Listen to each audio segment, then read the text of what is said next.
Hello, I'm Kathy Corcoran, Hewlett Fellow for Public Policy at the Kellogg Institute for International Studies here at the University of Notre Dame.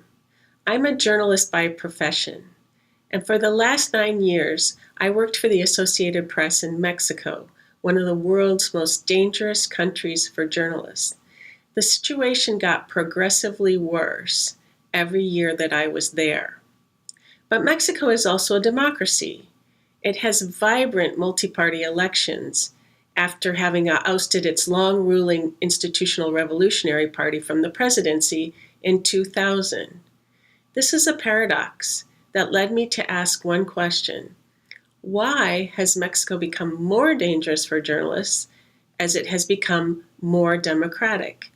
This is what I found out. First, a look at the numbers. The Committee to Protect Journalists, which records all journalist killings in the world, lists Mexico as the 9th deadliest. But Mexico is not a country at war. So I took the committee's database and made my own calculation, looking only at killings that weren't related to combat or crossfire. In that category, Mexico ranks number 1. These are the number of killings between the years of 2011 and July 23rd of this year. Since then, there have been at least 2 more journalist killings in 2017, putting the total number now at more than 40. Second is the Philippines, then Syria and Iraq, who still have high numbers of killings even off the battlefield, Brazil, Somalia, Pakistan, India, Bangladesh, and Honduras round out the top 10. According to conventional wisdom, drug traffickers were responsible for the spike in journalist killings in Mexico, just like the rise in all killings since former President Felipe Calderón launched his assault on the cartels in late 2006. But my reporting in the field told me something different. First of all, my Mexican colleagues told me that more often than not, they feared the government more than the drug cartels.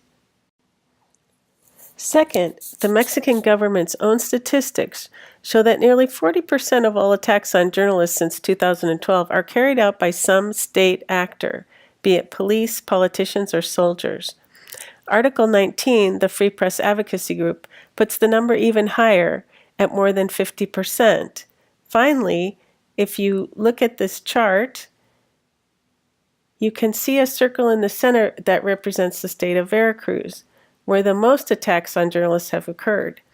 In the state of Veracruz, more than 80% of the attacks are attributed to some person of the state.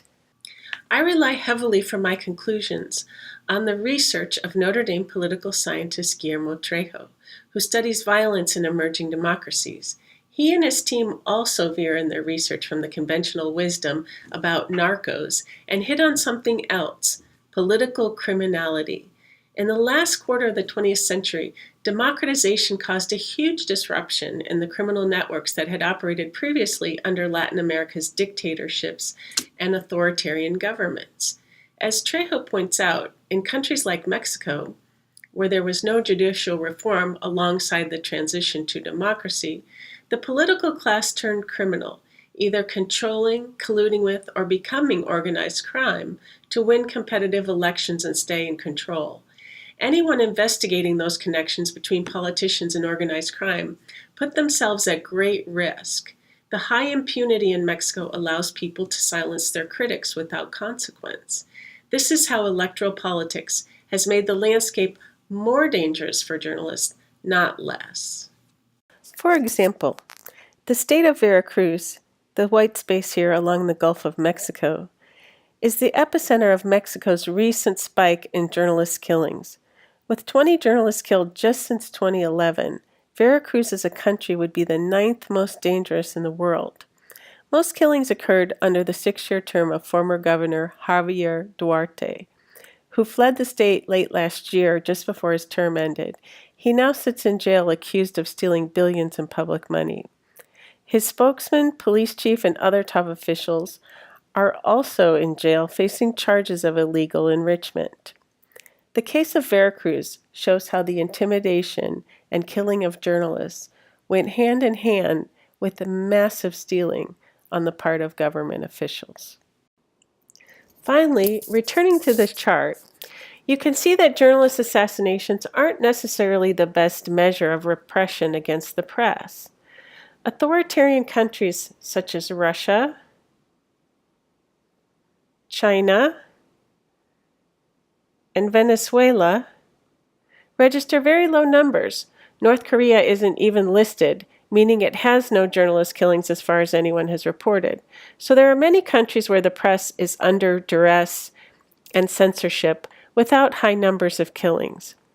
But most interesting to me is the fact that democracies, with all the alleged electoral choices and transparency, register the worst. Mexico, the Philippines, Brazil, Pakistan, Honduras, all are in the top 10. In the name of building viable democracies around the world, it's important to identify and remedy the factors that are keeping this very important pillar, a free press and independent press, from being allowed to flourish. What are those factors and what are those remedies? Those are my next questions. Thanks for listening.